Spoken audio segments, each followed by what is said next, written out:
The campfire crackled, shadows danced, they whispered of forgotten fears. Camping, a communion with nature, could easily become a dance with darkness.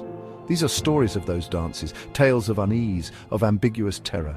They linger like smoke in your lungs. Let the flames draw you in. Listen to the whispers in the darkness. These are camping horror stories. The pandemic edition. Arm 1. The world locked down. Streets that were once bustling with life became eerily silent. Shops closed their doors, and urban areas turned into ghost towns. The pandemic had brought everything to a standstill. I fled to Rocky Mountain National Park, hoping to find some semblance of peace amidst the chaos. The vast landscapes and serene trails seemed like the perfect escape from the suffocating reality. Seeking solace, escape, I found neither. The solitude that I thought would be comforting only amplified my inner turmoil.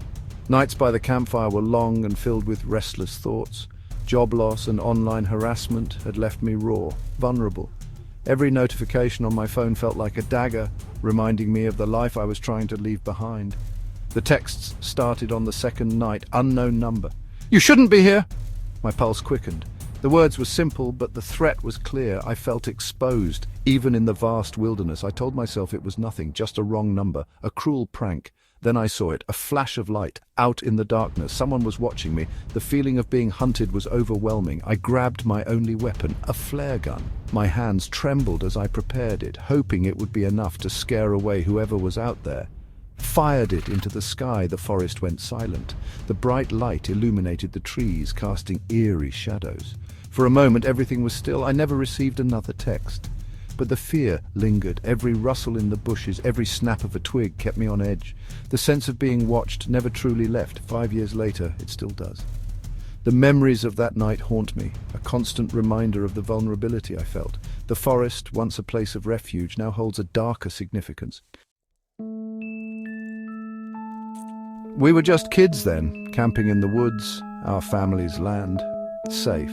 That's what we thought. The forest was our playground, a place where our imaginations ran wild.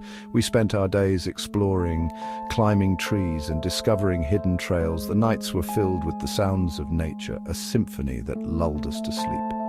We huddled around the fire. The warmth of the flames and the glow of the embers made us feel invincible.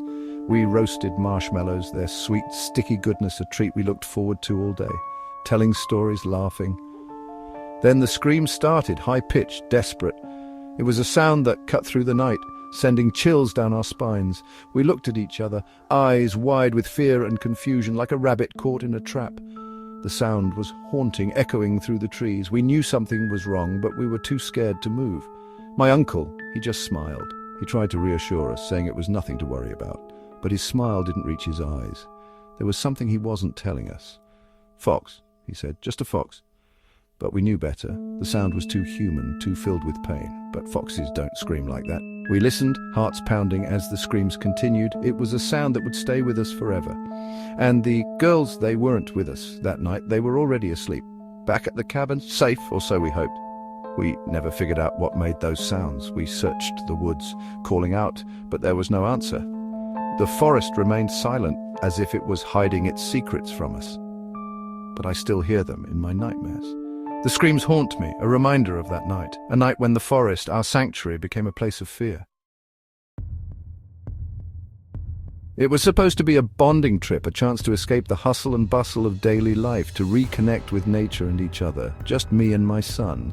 We had planned this for weeks, gathering all the necessary gear, mapping out our route and dreaming of the adventures we would have, father and son under the stars.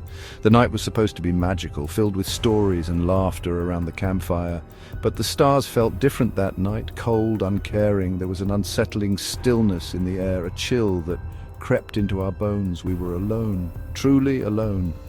The noises started subtly, a twig snapping, leaves rustling, then the eyes glowing in the darkness, watching us.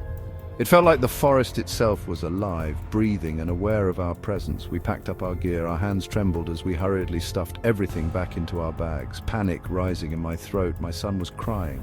We didn't speak. The fear was palpable, a heavy weight pressing down on us. Not until we were safely in the car, miles away.